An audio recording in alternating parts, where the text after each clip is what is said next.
Album berikutnya udah ada belum sama berikutnya?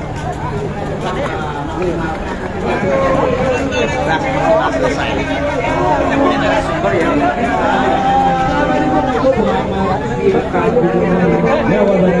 Jangan lupa dipanggil saja langsung. Sabar. BPJS. Oke, lagi bu, boleh bu sampai berhasil.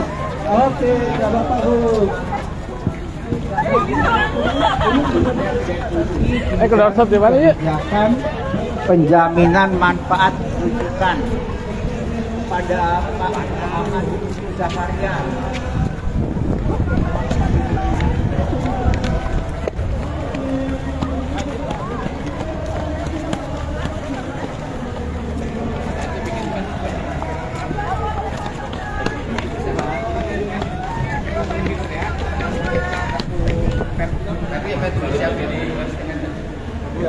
Gue boleh wawancara sedikit Pak Gup? Apa tuh?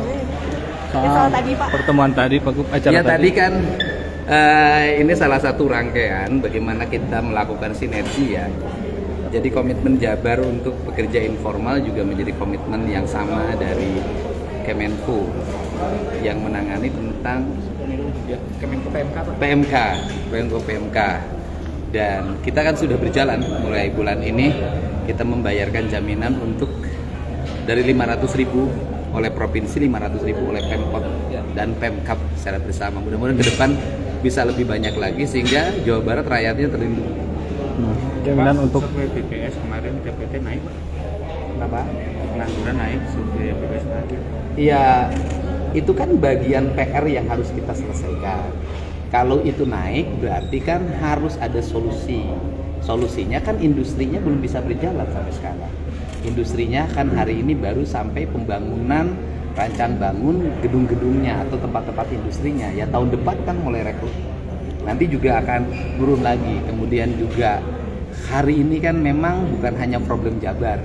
Itu sudah problem secara umum lah gitu. Pak kasus Pak, soal Subang, Pak tadi Pak, gimana Pak mungkin kasus Guru Subang? Ya selesai lah insya Allah, nggak ada problem apapun. Nggak akan ada gugat-menggugat, lapor-melapor. Pak soal jalur kereta api Banjar Pangandaran. Ya, Itu oleh Pemprov atau PT KAI Pak? Pemprov dan PT KAI, nanti biayanya dari Pemprov. Dan nanti saya akan ajak juga kabupaten kota. Karena ini kan bagian dari upaya untuk mendorong pertumbuhan ekonomi kabupaten kota. Berapa Pak?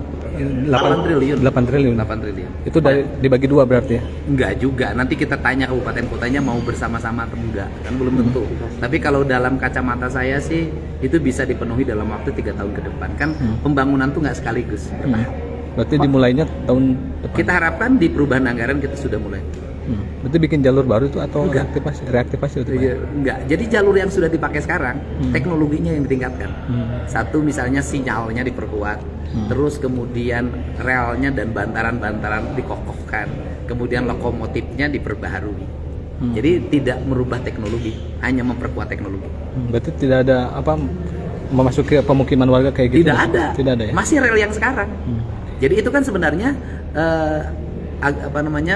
kereta Parahyangan itu ditingkatkan kualitasnya. Jalurnya masih itu, keretanya masih itu. Kemudian yang hanya dikuatkan adalah seluruh infrastrukturnya. Jadi gini, kereta itu kan kecepatannya 120. Kemarin dia kata Direktur Utama PT KAI. Sekarang itu kecepatannya hanya sekitar 90 sampai 100. Nah, 90 sampai 100 mungkin sekarang kan 2 jam tuh. Nah sekarang itu nanti kita menjadi 160 speednya. Nah kalau dari 120 ya dari 100 ke 160 kan nggak rubah sebenarnya. Kenapa kemarin dilambat? Karena kan infrastrukturnya. Misalnya ini jalur sebidangnya masih banyak. Nah nanti kan gitu nanti terkoneksi dengan infrastruktur daratnya, jalan misalnya kan nanti nggak boleh lintasan sebidang dikurangin dengan jembatan-jembatan layang. Targetnya 3 tahun tadi Pak? Ya saya selesai periode pertama, selesai. Pak, penanganan sampah di Kota Bandung Pak masih banyak TPS yang numpuk Pak. Gimana, Masih Pak? banyak TPS, kan sudah bilang berkali-kali kewenangan pengelolaan sampah adalah di wali kota. Saya meminta wali kotanya untuk segera menyelesaikan dengan baik. Anggaran Kota Bandung itu gede, 7 triliun.